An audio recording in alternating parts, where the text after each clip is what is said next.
what has certainly been a superb Sunday in the Premier League, part of our 9 hours of coverage here on Matchday Live. Wins for Palace and West Ham significantly earlier on, and even more so for Arsenal. For the 8th time this season, they've beaten Liverpool by 3-2. Don't forget, of course, stay with us. All the reaction from the Emirates and Everton, Manchester United to come your way next, and the Monday Night Football tomorrow as well. Nottingham Forest against Arsenal. And remember, those 3 points for Arsenal take them back to the top of the Premier League. They are a point clear of Manchester City, who then come Spurs and Chelsea in the top 4. And a reminder that Liverpool stay down in 10th, and they are now 14 points off the top, and no team with that deficit after this amount of games have ever gone on to win the Premier League title. Ricardo, Gabriel, is it not going back to the top of the table tonight that is most significant, perhaps at this stage of the season? But you've beaten Liverpool, because in recent memory they've dominated this fixture. How significant is that? It means a lot for us.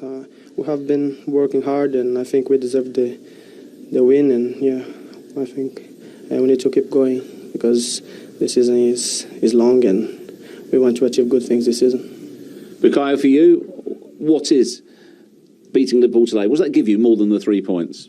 Yeah, it does, because the last 2-3 years Liverpool have been a team we've struggled against, and to win today in front of our fans is special, and it shows how much we're progressing, and yeah, we just want to continue to put in performances like this, because we can achieve good things.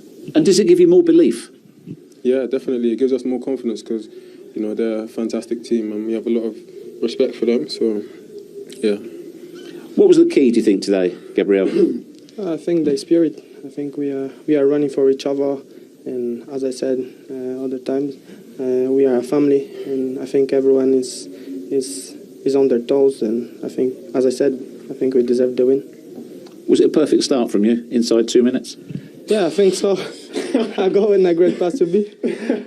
Yeah, as I said, we are so happy, and with the 3 points, and yeah, with the goal and assist, I'm happy as well.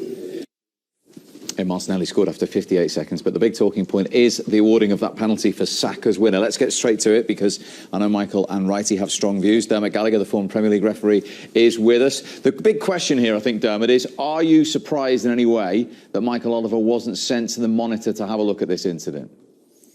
No, Steve, I'm not, because I think what would have happened when Michael's made his decision, the VAR and the referee will speak quickly, and I think Michael will have said to him, I'm convinced he hasn't got the ball.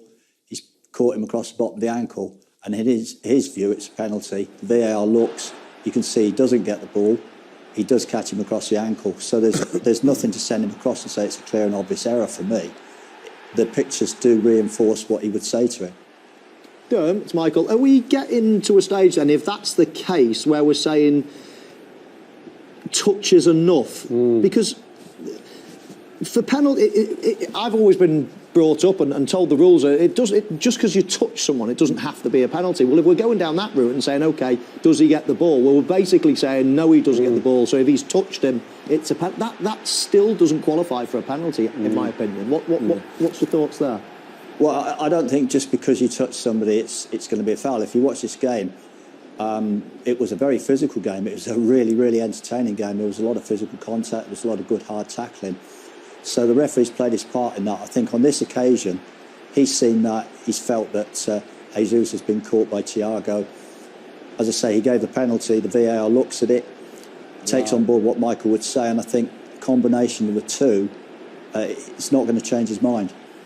I've got to say with that, Derm, at some stage you're going to have to look at that, because when I see that, as much as I'm delighted that my team's gone top of the league, I've got to look at that and say, I can't see where the foul is, because when you look at the contact, I don't feel there's enough contact for him to as a referee, knowing how the game is, for him to go down like he has for a start. He's not swung out at him and caught him on the move or anything. He's behind him, and it's minimum contact. At some stage, surely, the referees have got to see that and say, no, I'm sorry. The VAR are seeing this. Yeah, but they've got to look at that and say, no, he's not impeded, because look, Michael, he's standing up, he's fine. Standing up, yeah. They've got to look at these, because they have looked at it. Yeah, but it's for me, I don't see the foul, if I'm going to be totally honest. I don't see the foul. The point, the whole point I don't get is that as I mentioned before, you can't just say, has he got the ball? Because then you are just taking out all of that, You're basically saying touches can be a foul now. Well, that's never been the rule. It's never been the rule that if you don't get the ball, if you don't touch the ball, then it's got to be a penalty if there's a touch.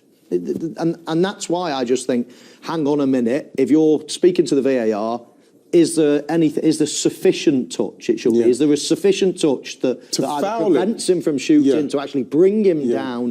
But touch, you're in the box. You're in the box. People are gonna try to stop you from. It's just when you look at it, Mike, to block it. You're 7 yards out. You know when they showed a magnified one. It's I can't.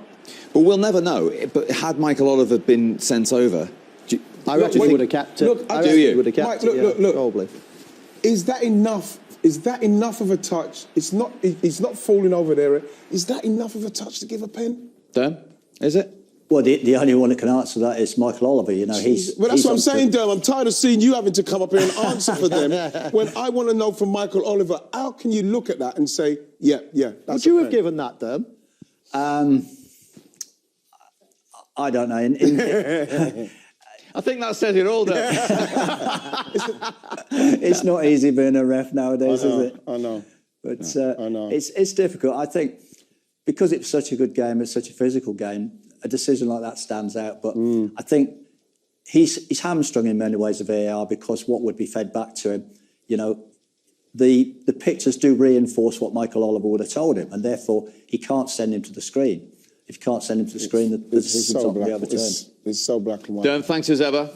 Honestly. Now, Righty, we should point out, Arsenal haven't had a Premier League penalty this season. Bukayo Saka took the ball off Martin Ødegaard. It's only his 4th career penalty. One of those was that penalty in the final against Italy. What about the character of this young man? I'm just so pleased for him. I'm delighted for him because we've got to remember, and Michael will know, to take the penalties at some stage, you've got to say to the manager, say to the players, say to the lads, I'm on the penalties.